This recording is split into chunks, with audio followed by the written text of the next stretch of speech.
Once you've imported your footage into iMovie and you've created a project for your assignment, you're ready to start editing. So this is what you'll see once you've created your project, and I'm going to just show you some basics of editing in iMovie, the things you need to know to get started. So what you see right here is a preview window where you can preview all of the footage that you've imported in that event. There's other events. If there's other events on the left side here, you can click on those different events and see what footage you imported for each separate event. So click on the event for whatever it is that you're working on that you created where you imported your footage, and you'll be able to preview the footage right here in this window.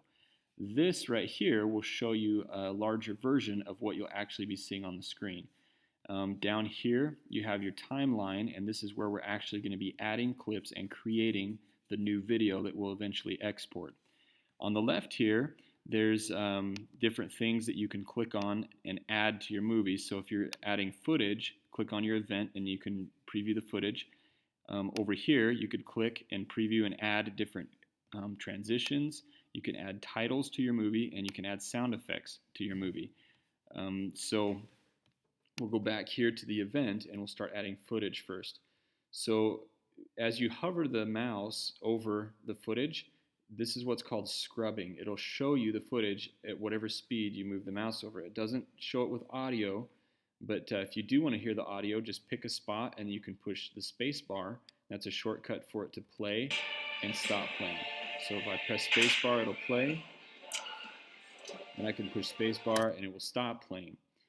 So when I'm looking for clips that I want to use, I can scrub and just find where I want to come in and where I want to exit. So I'll start this clip maybe right here, and I just click and start dragging to the right, and you'll see it creates a yellow rectangle that's now indicates I'm selecting a clip.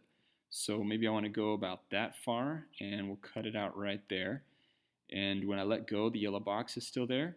Right here, if I am not happy with the size of that, I can grab the edge of the clip and I can scoot it in or scoot it out and adjust the size. I'm not stuck with that size forever. I can also drag it down into my timeline, and now it's added to my project. So I can move the playhead anywhere I want and push spacebar to start playing, spacebar to stop. I'm going to move the playhead to the front and preview the whole clip and see if I'm happy. Okay, so I think the in and out points of that clip are good, so I'm going to keep that clip, and now I'm going to look for the next clip. So I can start scrubbing around in this other footage and find the clip that I want to use. The one that I want to use is, so let's find a good start point. Click and drag, and let's stop about right there, right before it starts moving to the right. And so now I've got that clip selected. I'll drag that down here to my timeline. Now if I put it on top like this, it will cover up the clip below it. If I put it on the left side here, it'll drop the clip in front of the previous one. And if I move it over here to the right, it'll add the clip behind the previous clip. So I'll drop it right there. And now I've got two clips in my movie. So if I play, I can see what it looks like when it cuts from one clip to the other. So now I have two different shot types in a row and a jump cut in between these. The next thing I want to do is I'd like to turn the audio down so I have no sound. I'm going to have a soundtrack music in this movie when I'm done, and I don't want all the ambient sound and all the noise of everything else going on in the video. So that's how you turn the sound down. So you just grab this little bar in the blue area and you can move it up or down. So if you needed to, you could turn the volume up, or you could turn it down low, or you could turn it all the way down by dragging it all the way down. So that's how you change the audio in a clip. The next thing is, let's look at a transition. If you want to make a transition, click on Transitions. And over here, you can preview what the transition looks like. This is a cross dissolve, where it dissolves from one image to the next and dissolves them together. You could do a cross blur, where it gets blurry, and then the next clip comes in focus, fade to black, and so on and so forth. So you can preview all those transitions. And if you want to add a transition, it's very easy. All you need to do is just click and drag it into your timeline and drop it wherever you want that transition to go. So if I'd like it to go between these two clips, I just hover around here until it figures out what I'm trying to do and let go. And now I've got a transition between those two clips.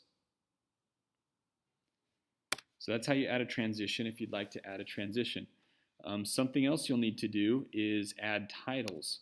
If you need to add a title to your clip, you just click on titles and then you preview all of these titles the same way that you preview the transitions. When you find the title you want, just drag it down into your timeline just the same as the transition. If you add the title to the top, it will pin itself to the clip and then the words will appear over the video footage. Oh, it wants me to write something. There we go. Okay, so it'll appear over the footage just like that. If you want, you can move this to a blank area in the front or in between different clips or at the beginning if you're making an intro to your movie, and then it just puts the titles on a black screen. So wherever you want your titles to be, just move it around appropriately wherever you'd like to put it. So for the shot types assignment, I want the name of the shot to appear during the shot. So I'll stretch this out so I can see it throughout the shot.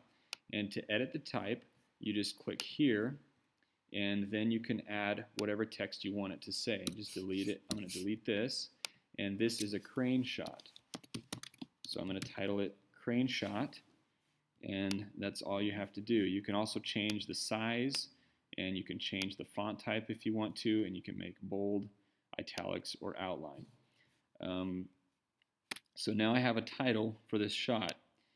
I want the shot to begin first before it reveals what the shot is. I think that'll be a little more interesting. So I'm just going to move this around, and wherever I move it, that's where the words are going to start to appear. So now let's preview. I also want it to end before the shot ends. So I'll move my playhead to the front, and now we can preview what I've done so far. It didn't save my text, so I got to go back in, and this is a crane shot. This I want gone, and I'm going to hit enter. I didn't do that last time. Now it says crane shot. So here's my text for my crane shot. Now I have that shot labeled. I just need to label this one now. So I'll go back to titles, use the same title effect, and I'll pin it right there where I want it to start. And I can change the text, what it says there, by clicking here. And then I'll call this one a dolly zoom. Delete the other text that I don't want. Hit enter. And now let's preview both of the clips together. We have a crane shot, then a dolly zoom, and I could continue my project from there. So those are the basics that you'll need to know to get started with iMovie.